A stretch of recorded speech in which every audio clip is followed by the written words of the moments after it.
Bienvenidos a este tiempo de estudio bíblico Siguiendo la Verdad, que tiene como propósito descubrir juntos la verdad de la palabra de Dios. Estamos llegando al final de nuestro estudio del libro de Mateo. Esperamos que esta serie de lecciones haya servido para tu edificación y crecimiento espiritual. La palabra de Dios transformará tu vida en la medida en que la pongas en práctica. Si no, solo será un conocimiento más. Prepara tu cuaderno de notas y tu Biblia para el estudio de hoy, que se encuentra en Mateo 26, del 57 al 75. Leamos el versículo 57. Los que prendieron a Jesús le llevaron al sumo sacerdote Caifás, a donde estaban reunidos los escribas y los ancianos. A esta reunión se le conoce como el concilio o Sanedrín. Estaba formada por los sumos sacerdotes, los maestros de la ley o escribas y los ancianos o jueces de la nación. Ellos eran los encargados de administrar justicia en Israel. Dios estableció en el Antiguo Testamento que todo asunto fuera juzgado ante los ancianos o ante los sacerdotes. Leamos ahora los versículos 59 al 61. Y los principales sacerdotes y los ancianos y todo el concilio buscaban falso testimonio contra Jesús para entregarle a muerte, y no lo hallaron, aunque muchos testigos falsos se presentaban. Pero al fin vinieron 2 testigos falsos que dijeron: Este dijo, puedo derribar el templo de Dios y en 3 días reedificarlo. Qué lamentable es ver a los líderes de la nación de Israel haciendo todo lo contrario a administrar justicia y verdad. El poder los había corrompido. Ellos estaban haciendo totalmente lo que Dios aborrece.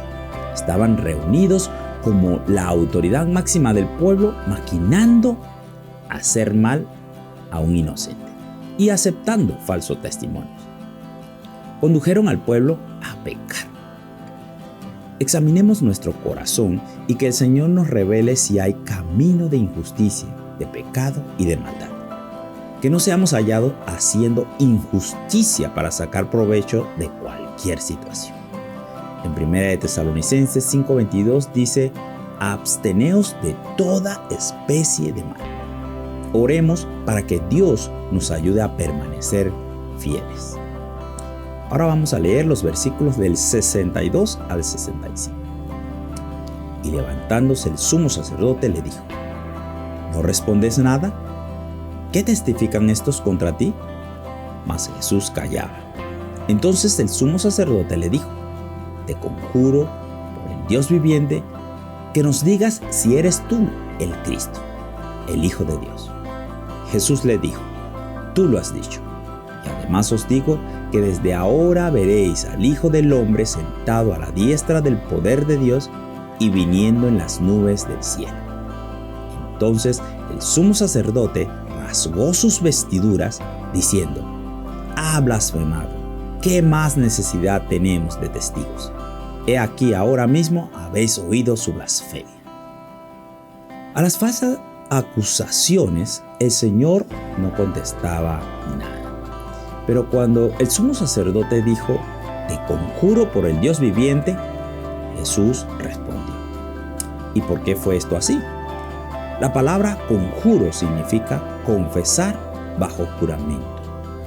Por respeto a la autoridad del sumo sacerdote y en nombre de Dios, contesta afirmativamente, pero en la forma que habitualmente lo hacía.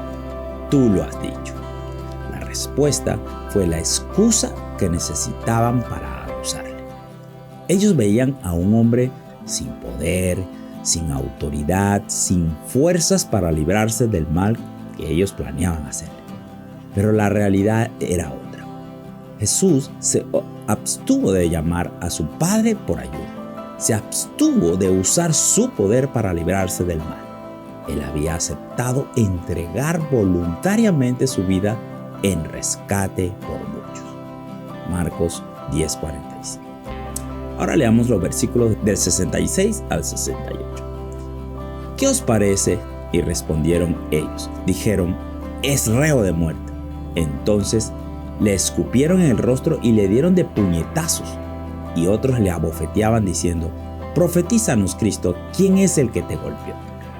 Todo esto sufrió por amor a nosotros. Su camino a la muerte fue tortuoso. No les bastó sentenciarlo a muerte. Ahora era objeto de burlas y maltratos.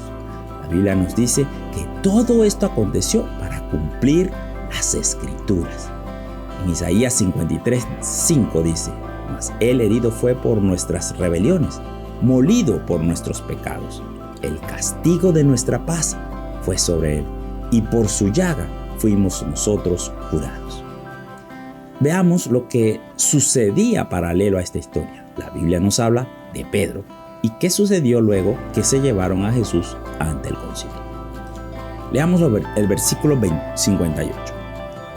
Mas Pedro le seguía de lejos hasta el patio del sumo sacerdote, y entrando se sentó con los alguaciles para ver el fin. Cuando estuvieron en Getsemaní, Jesús tomó a Pedro, a Juan y a Jacobo para que velaran y oraran con él. Les dijo: velad y orad para que no entréis en tentación. El espíritu a la verdad está dispuesto, pero la carne es débil. Versículo 46. Ahora Pedro le seguía de lejos. Tenía temor.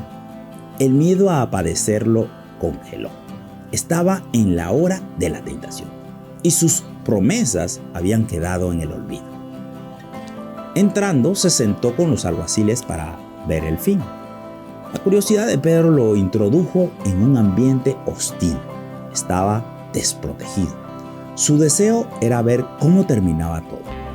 Quizás esperaba ver qué haría aquel Jesús que siempre escapaba de aquellos que querían hacerle daño. Cada día enfrentamos la tentación. Es necesario orar y velar o estar alertas para no ser atrapados. Tampoco debemos exponernos a la tentación con la excusa de que Dios nos protegerá. Seamos sabios en dónde entramos o con quién nos juntamos. Leamos ahora del 69 al 75.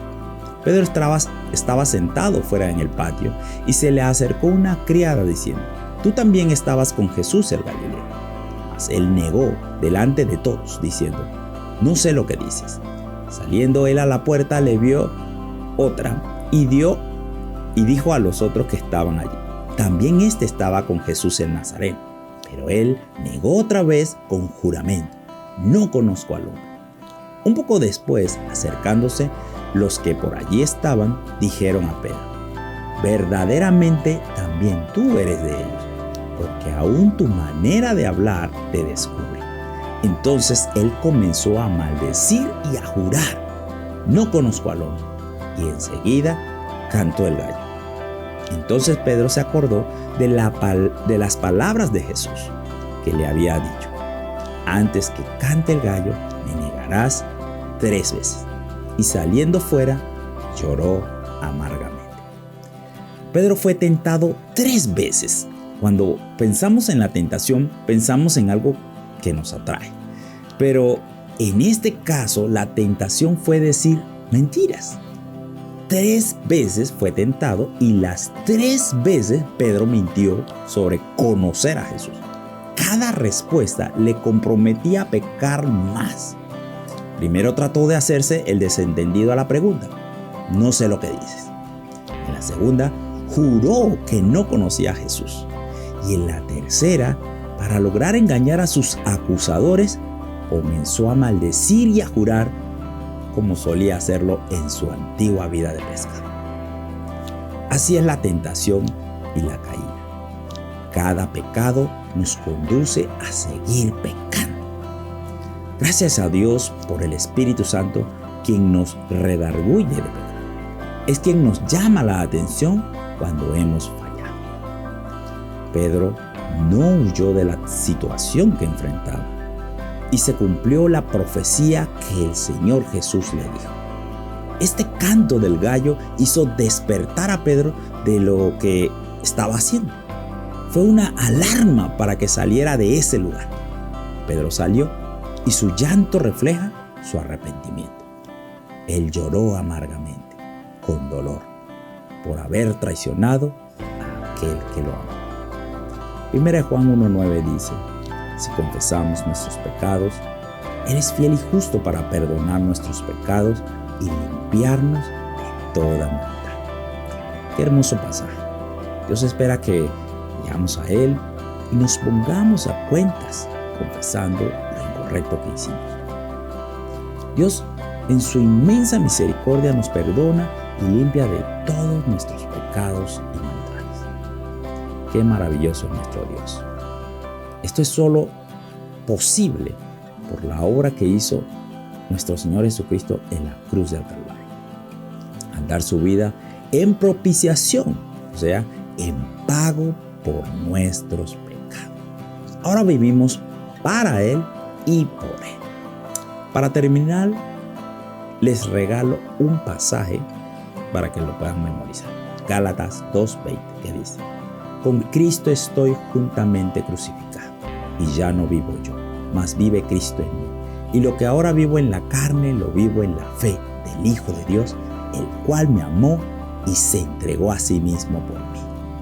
Te animo a que sigas estudiando las Escrituras y que Dios te bendiga.